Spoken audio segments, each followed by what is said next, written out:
السلام علیکم ورحمۃ اللہ وبرکاتہ نحمدہ ونصلی علی رسولہ الکریم اما بعد فاعوذ باللہ من الشیطان الرجیم بسم اللہ الرحمن الرحیم رب اشرح لی صدری ویسر لی امری واحلل عقدۃ من لسانی یفقہوا قولی ربی زدنی علما ربی یسر ولا تعسر وتمم بالخیر وبک نستعین یا فتاح یا فتاح یا فتاح اللهم انفعنا بما علمتنا وعلمنا ما ينفعنا وزدنا علما سبحانك لا علم لنا إلا ما علمتنا إنك أنت العليم الحكيم اللهم ألهمنا رشدنا وقنا شر أنفسنا ربنا تقبل منا إنك أنت السميع العليم وتب علينا إنك أنت التواب الرحيم آمین یا رب العالمین۔ آج ہماری تختی ہے کھڑی حرکات کی تختی۔ کھڑا زبر، کھڑا زیر اور الٹا پیش کو کھڑی حرکات کہتے ہیں۔ کھڑی حرکات کو پڑھتے وقت تین باتوں کا خیال رکھنا ضروری ہے۔ کھینچ کر پڑھنا، ایک الف کی مقدار، ایک الف کی مقدار مطلب ایک انگلی کھولی اور بند کی، یعنی کھڑی حرکات کو ایک الف کی مقدار کھینچیں گے، چاہے کھڑا زبر ہو، کھڑا زیر ہو یا الٹا پیش ہو۔ بغیر جھٹکے دیے پڑھنا اور معروف پڑھنا۔ اچھا، کھڑی حرکات میں وقف کی صورت میں کوئی تبدیلی نہیں ہوگی سوائے اس کے کہ جب گولتا آئے گا وقف کی صورت میں تو وہ گول ہاں میں بدل جائے گا، جیسے کہ ہم پچھلی تختیوں میں بھی پڑھ چکے ہیں۔ اگر کھڑی حرکات کے بعد والا حرف وقف کی صورت میں ساکن ہو رہا ہوگا تو ایسی صورت میں کھڑی حرکات کو 2، 4 یا 6 الف کی مقدار کھینچ کر پڑھیں گے، جس میں 6 الف کی مقدار کھینچ کر پڑھنا کھڑی حرکات میں افضل ہے۔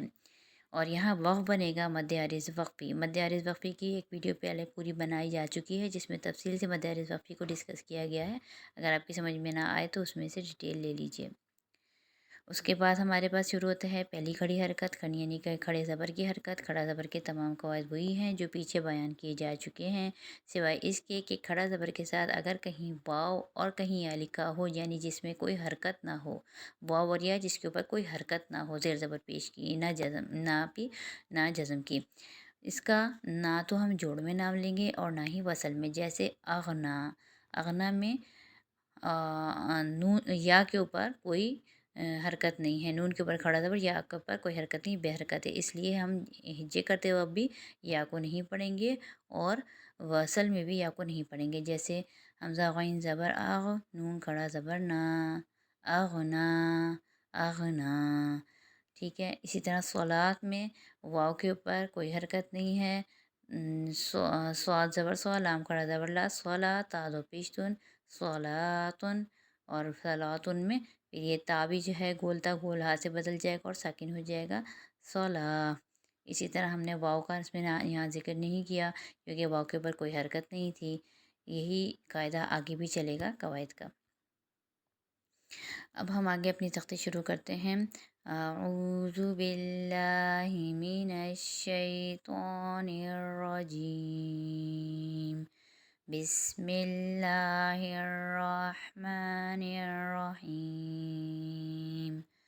با کھڑا زبر با، تا کھڑا زبر تا، سا کھڑا زبر تا، جیم کھڑا زبر جا، حا کھڑا زبر حا، خوا کھڑا زبر خوا، دال کھڑا زبر دا، ذال کھڑا زبر ذا، را کھڑا زبر را، زا کھڑا زبر زا، سین کھڑا زبر سا، شین کھڑا زبر شا، صاد کھڑا زبر صا، ضاد کھڑا زبر ضا، طا کھڑا زبر طا، ظا کھڑا زبر ظا، عین کھڑا زبر آ، عین کھڑا زبر غا، فا کھڑا زبر فا، قاف کھڑا زبر قا، کاف کھڑا زبر کا، لام کھڑا زبر لا، میم کھڑا زبر ما، نون کھڑا زبر نا، واو کھڑا زبر وا، ہا کھڑا زبر ہا، حمزہ کھڑا زبر آ، یا کھڑا زبر یا۔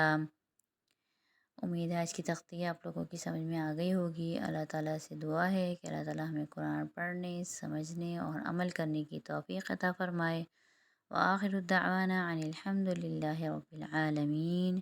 سبحان ربک رب العزة عما یصفون وسلام علی المرسلین والحمد للہ رب العالمین۔ السلام علیکم ورحمۃ اللہ وبرکاتہ۔